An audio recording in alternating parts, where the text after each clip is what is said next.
Bengaluru to Mysuru ರಾಷ್ಟ್ರೀಯ ಹೆದ್ದಾರಿಯಲ್ಲಿ ಬಸ್ನಲ್ಲಿ ಬೆಂಕಿ ಕಾಣಿಸ್ಕೊಂಡಿದೆ. ಇದ್ದಕ್ಕಿದ್ದ ಹಾಗೇನೆ ಬಸ್ ಹೊತ್ತಿ ಉರಿದಿರುವಂತಹ ಘಟನೆ ನಡೆದಿದೆ. ಮೈಸೂರು ಟು ಬೆಂಗಳೂರು ಎಕ್ಸ್‌ಪ್ರೆಸ್ ವೇನಲ್ಲಿ ಬಸ್ಸು ಧಗಧಗಿಸಿರುವಂತಹ ಘಟನೆ ಇದು.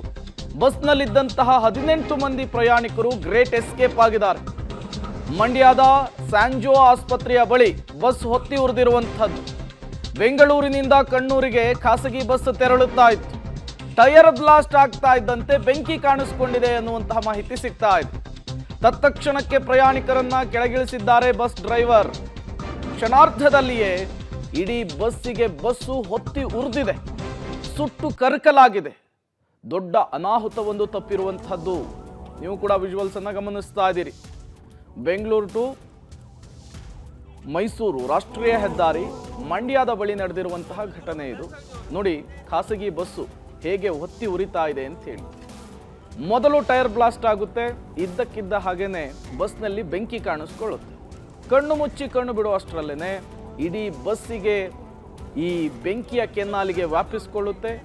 ಇಡೀ ಬಸ್ಸಿಗೆ ಬಸ್ಸು ಹೊತ್ತಿ ಉರಿದಿರುವಂತಹ ಘಟನೆ. ಈ ಖಾಸಗಿ ಬಸ್ನಲ್ಲಿ 18 ಜನ ಪ್ರಯಾಣಿಕರು ಪ್ರಯಾಣವನ್ನು ಬೆಳೆಸ್ತಾ ಇದ್ರು, ಪ್ರಯಾಣವನ್ನು ಮಾಡ್ತಾ ಇದ್ರು. ಇವರು ಬೆಂಗಳೂರಿನಿಂದ ಕಣ್ಣೂರಿಗೆ ತೆರಳುತ್ತಾ ಇದ್ದಂತಹ ಖಾಸಗಿ ಬಸ್ ಇದಾಗಿದೆ. ತತ್ಕ್ಷಣಕ್ಕೆ ಡ್ರೈವರ್ ಅಲರ್ಟ್ ಆಗ್ತಾರೆ. 18 ಪ್ರಯಾಣಿಕರನ್ನು ಕೂಡ ಕೆಳಗಿಳಿಸುವಂತಹ ಕೆಲಸವನ್ನ ಮಾಡ್ತಾರೆ. ಹಾಗಾಗಿಯೇ ದೊಡ್ಡ ಅನಾಹುತ ತಪ್ಪಿದೆ. ಸ್ವಲ್ಪ ಯಾಮಾರಿದ್ರು ಕೂಡ, ಸ್ವಲ್ಪ ಮೈಮರ್ತಿದ್ರು ಕೂಡ ದೊಡ್ಡ ಅನಾಹುತ ಒಂದು ನಡೆಯೋದಿತ್ತು. ಮತ್ತಷ್ಟು ಡೀಟೇಲ್ಸ್ ಅನ್ನು ಕೊಡ್ತಾರೆ ರೋಹಿತ್, ದೂರವಾಣಿ ಸಂಪರ್ಕದಲ್ಲಿ ಜಾಯಿನ್ ಆಗಿದ್ದಾರೆ. ರೋಹಿತ್, ಖಾಸಗಿ ಬಸ್ಸು ರಾಷ್ಟ್ರೀಯ ಹೆದ್ದಾರಿಯಲ್ಲಿ ಹೊತ್ತಿ ಉರಿದಿರುವಂತಹ ಘಟನೆ ಇದು. ಏನು ಕಾರಣ, ಏನೆಲ್ಲ ಆಯ್ತು ಆ ಸಂದರ್ಭದಲ್ಲಿ ಅಂತ ಹೇಳಿ?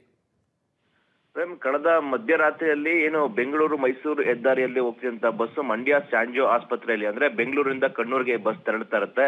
ಮಂಡ್ಯದ ಸ್ಯಾಂಜೋ ಆಸ್ಪತ್ರೆ ಬಳಿ ಏಕಾಏಕಿ ಬಸ್ನ ಟೈರ್ ಬ್ಲಾಸ್ಟ್ ಆಗುತ್ತೆ. ಈ ಸಂದರ್ಭದಲ್ಲಿ ಆರಂಭಿಕವಾಗಿ ಸ್ವಲ್ಪ ಪ್ರಮಾಣದಲ್ಲಿ ಬೆಂಕಿ ಕಾಣಿಸಿಕೊಳ್ಳುವಂತಹ ಕೆಲಸಗಳು ಕೂಡ ಆಗುತ್ತೆ. ಈ ಸಂದರ್ಭದಲ್ಲಿ ಇದ್ದಂತಹ ಡ್ರೈವರ್ ಅಂದ್ರೆ ಬಸ್ನಲ್ಲಿದ್ದಂತಹ 18 ಪ್ರಯಾಣಿಕರನ್ನು ಕೂಡ ಕೆಳಗೆ ಇಳಿಸ್ತಾನೆ. ಇದಾದ ನಂತರವಾಗಿ ಅವರೆಲ್ಲರನ್ನು ಕೂಡ ದೂರ ಹೋಗಿ ಅಂತ ಕೂಡ ನಿಲ್ಲಿಸುವಂತದ್ದು. ಬಳಿಕ ಇದ್ದಕ್ಕಿದ್ದಂತೆ ಬಸ್ನಲ್ಲಿ ಬೆಂಕಿಯ ಪ್ರಮಾಣ ಹೆಚ್ಚಾಗುತ್ತೆ. ದಗದಗನೆ ಬಸ್ನಲ್ಲಿರುವಂತ ಬಸ್ ಬೆಂಕಿಯಲ್ಲಿ ಹತ್ತಿ ಉರಿಯುತ್ತೆ. ಈ ಸಂದರ್ಭದಲ್ಲೂ ಕೂಡ ಅಧಿಕಾರಿಗೆ ಅಂದ್ರೆ ಅಗ್ನಿಶಾಮಕ ದಳದ ಸಿಬ್ಬಂದಿಗಳು ಕೂಡ ಮಾಹಿತಿಯನ್ನ ತಿಳಿಸ್ತಾರೆ. ಯಾಕಂದ್ರೆ ಮಧ್ಯರಾತ್ರಿ ಆದಂತ ಕಾರಣವಾಗಿ ಅಗ್ನಿಶಾಮಕ ದಳದ ಸಿಬ್ಬಂದಿಗಳು ಕೂಡ ಬರೋದಂತೂ ಒಂದಷ್ಟು ತಡ ಆಗುತ್ತೆ. ಇವತ್ತಾಗಲೇ ಸಂಪೂರ್ಣವಾಗಿ ಬಸ್ ಉರಿದು ಹೋಗಿರುವಂತದ್ದು. ಸದ್ಯ ಮಂಡ್ಯ ಪೊಲೀಸ್ ಠಾಣಾ ವ್ಯಾಪ್ತಿ ಗ್ರಾಮಾಂತರ ಪೊಲೀಸ್ ಠಾಣೆಯಲ್ಲಿ ಈ ಪ್ರಕರಣ ದಾಖಲಾಗಿದೆ. ಏನು 18 ಜನ ಏನು ಪ್ರಯಾಣಿಕರು ಇದ್ರು ಅವರೆಲ್ಲರೂ ಕೂಡ ಸೇಫ್ ಆಗಿದ್ದಾರೆ. ಅವ್ರನ್ನ ಬೇರೊಂದು ಬಸ್ ಮುಖಾಂತರವಾಗಿ ಕಣ್ಣೂರಿಗೆ ತಲುಪಿಸುವಂತ ಕೆಲಸಗಳು ಕೂಡ ಆಗಿರುವಂತದ್ದು. ಓಕೆ, ಥ್ಯಾಂಕ್ ಯು ರೋಹಿತ್ ತಮ್ಮೆಲ್ಲ ಮಾಹಿತಿಗಾಗಿ.